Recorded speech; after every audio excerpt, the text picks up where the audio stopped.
क्या मिश्रा, आपका अपना यूट्यूब चैनल जीपीएम क्लासेस में थोड़ा पेपर लेट हमें मिला और थोड़ा घर पे कुछ प्रोग्राम भी था, इसलिए आज देरी हो गई हम पेपर अपलोड करने में।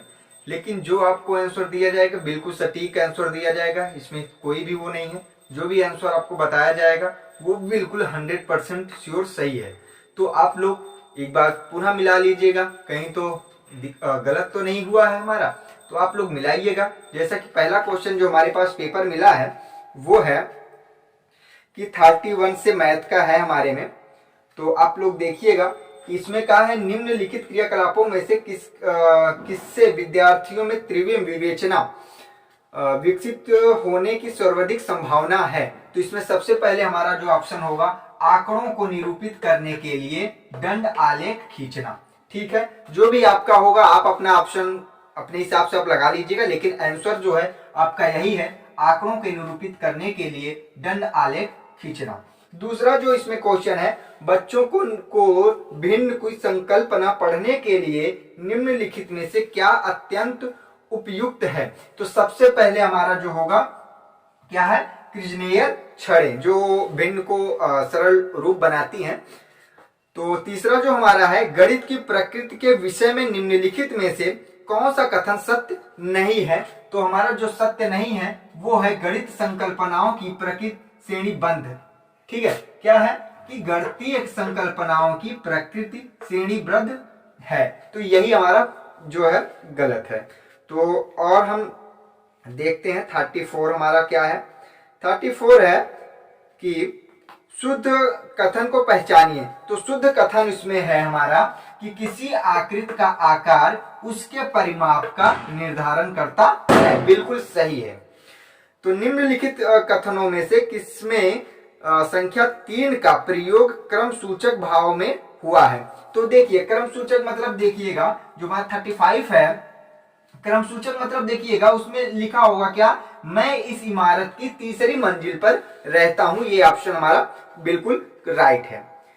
और फिर आते हैं 36 पर, वो है प्राथमिक स्तर की त्रिभुज की अवधारणा का परिचय देने के लिए संबंध में शुद्ध कथन की पहचानिए। मतलब इसमें क्या करना है, हमें शुद्ध कथन पहचानना है। तो इसमें जो हमारा शुद्ध कथन है वो है बच्चों के समझ विभिन्न प्रकार के त्रिभुज प्रस्तुत करके। मतलब किसी भी बच्चों को अगर मुझे बताना है तो त्रिभुजों को बनाकर ही बताया जाएगा, जिससे बच्चे जल्दी समझ जाएंगे।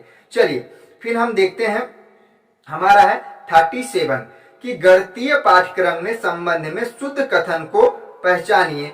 तो समझ को बेहतर करके, कैसे, समझ को बेहतर करने के लिए ऋणात्मक, आगे हम बहुत बड़ा वो है इसलिए हम वो नहीं लिख रहे हैं, आप लोग मिला लीजिएगा आपका आंसर कौन सा है।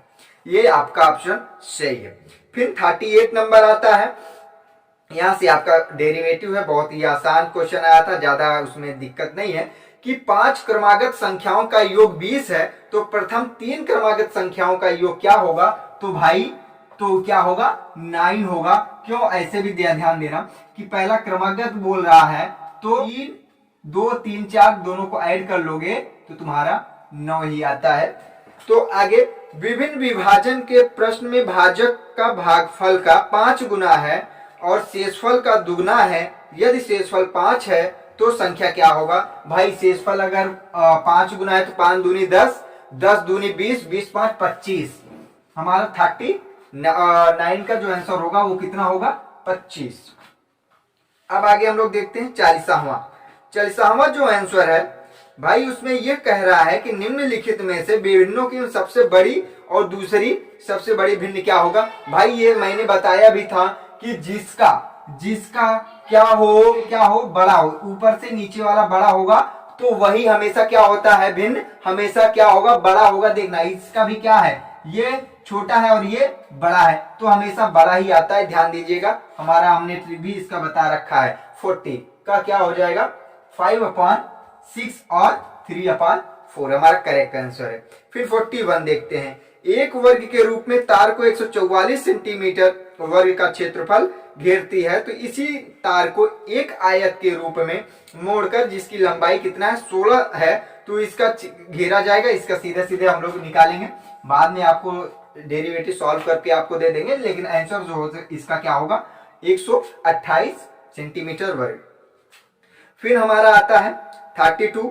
32 का क्या है 1 मीटर 1 सेंटीमीटर वाले 48 छोटे वर्ग में कुल कितने प्रकार की व्यवस्थित किया जा सकता है। भाई अगर आप करोगे कितने होगा 5, वो भी कैसे होगा आप देख लेना, 1 और 48 होगा, 2 और 24 होगा, और क्या एक हो सकता है कि 6 48 होगा, और एक हो सकता है 4 और 12, क्या 4 और 12। तो आप देखिएगा कितना हो रहा है 1 48 2 24 6 ये और ये कितना होगा 1 2 3 4 5 ही हो रहा है, तो 5 इसका करेक्ट आंसर। ठीक है, कुछ लोगों ने 6 लगाया जो आप देख लीजिएगा।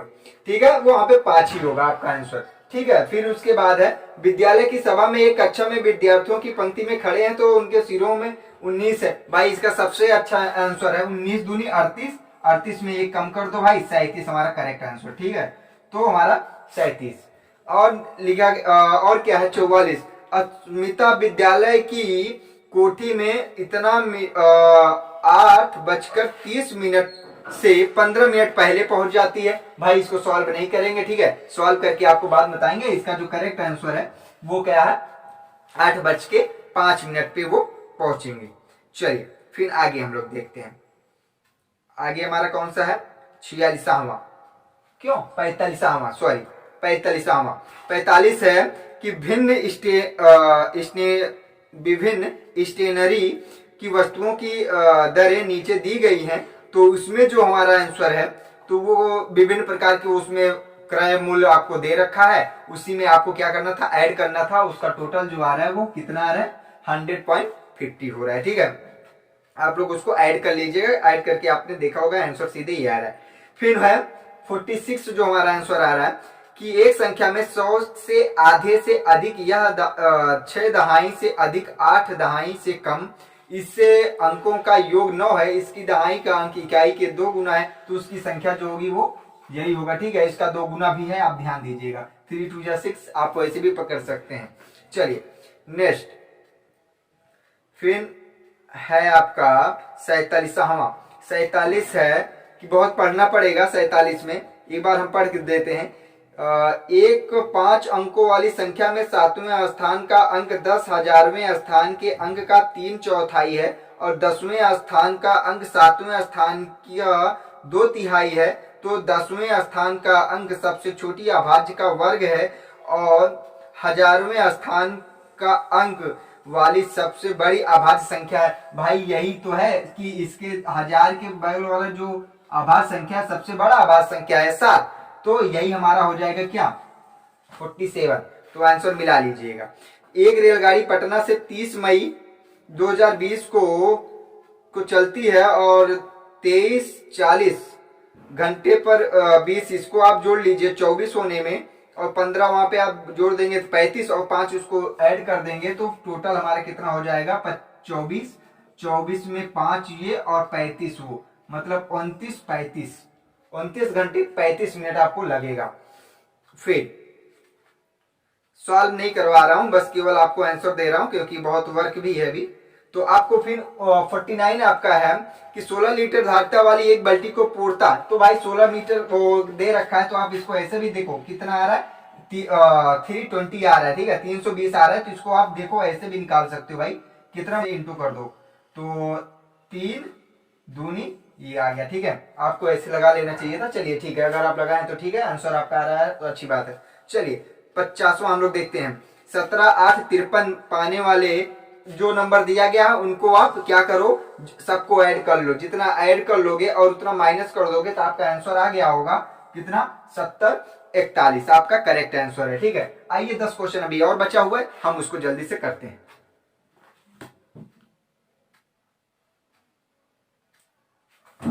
आइए दोस्तों, जैसे कि हम लोग आगे देखते हैं, जैसे कि हमारा आगे नंबर जो है वो था 51।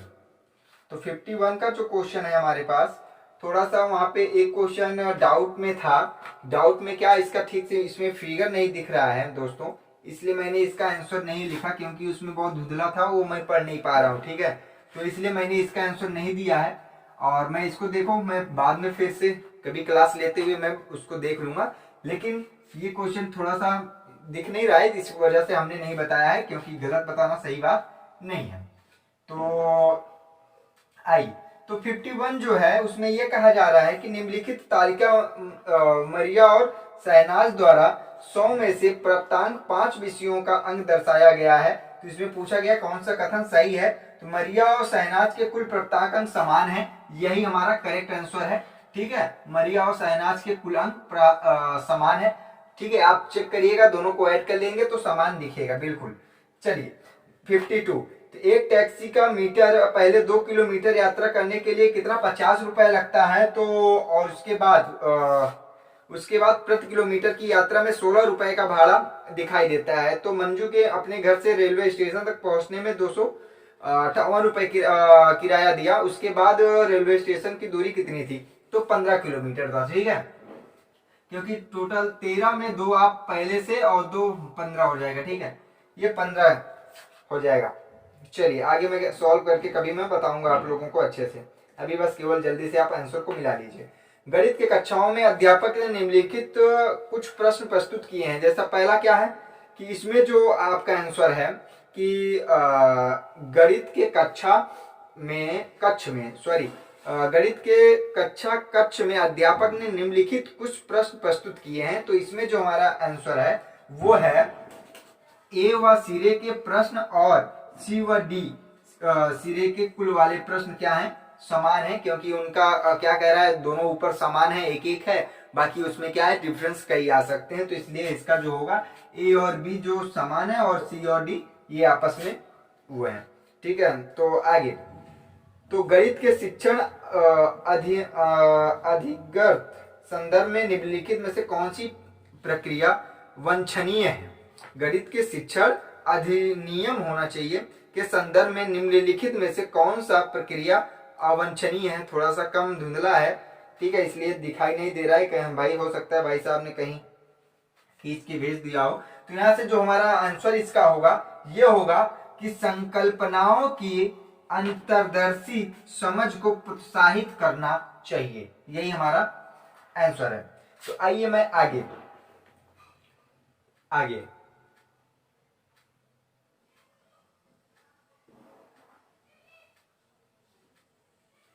ठीक है, फिर है हमारा 50। ये है कि रोहित के अनुभव किया है कि वर्ग एक समचतुर्भुज और एक आयत दोनों ही हैं और यह वैन हील के मानस चिंतन के चरण पर है। तो ये पहला क्या होगा, यहाँ पे स्तर 1 का विश्लेषण, क्योंकि यहाँ पे 1 और 0 और 1 का होता है। एक पहला क्या होता है कि पहचानना होता है, दूसरा विश्लेषण होता है, मेरा दूसरा ही होगा। ठीक है, स्तर 1 विश्लेषण। ठीक है, तो आगे गणित के विश्लेषण अधिनियम पे निम्नलिखित में से किसका प्रभाव होने के संभव न्यूनतम है। तो इसमें जो होगा हमारा करेक्ट आंसर जो है छात्रों के गलत उत्तरों के पूर्व हल देना। और 17वां इसमें थोड़ा सा दिख नहीं रहा है दोस्तों, इसलिए हम उसका आंसर देने में असमर्थ हैं, उसके लिए मैं सॉरी। ठीक है, आगे जो क्वेश्चन दिया गया है कि किन्हीं दो पूर्ण संख्याओं का योग एक पूर्ण संख्या होता है, तो पूर्ण संख्याओं में इन गुण के इस प्रकार उल्लेखित किया जाता है, तो उसका सहचर नियम होता है। ठीक है, कौन सा नियम होता है, सहचर नियम होता है। जो भी भाई साहब कुछ गलत लगाए हो तो वो गलत हो जाएगा। ठीक है, सहचर नियम होता है, यहाँ पे आप मिला दीजिएगा। ठीक है, सहचर नियम होता है, वहां पे आपने गलत कर दिया है। ठीक, चलिए फिर आगे हमारा जो क्वेश्चन है वो 59 है। प्राथमिक स्तर पे गणित पहचानने के लिए निम्नलिखित में से कौन सा पहलू के अंतर्गत होता है। तो यहाँ पे गणित के बच्चों को जीवन के अनुभव में भाग, ये हमारा आंसर सही होगा। ठीक है, 6वां जो है प्राथमिक स्तर पे संख्याओं को पढ़ने के लिए निम्नलिखित में से कौन सा कथन सत्य है। तो इसमें हो जाएगा बी और सी हमारा करेक्ट आंसर होगा। तो मैंने लगभग आपके 300 क्वेश्चन को मैंने करवा दिया। आपको कहीं भी डाउट हो कि आपको कहीं भी डाउट होता है तो आप कमेंट बॉक्स में जरूर बताइए कि हाँ सर ये हमारा, और कितना आपका सही है मैथ में वो भी आप कमेंट बॉक्स में जरूर बताइएगा। ठीक है, all the best, thank you.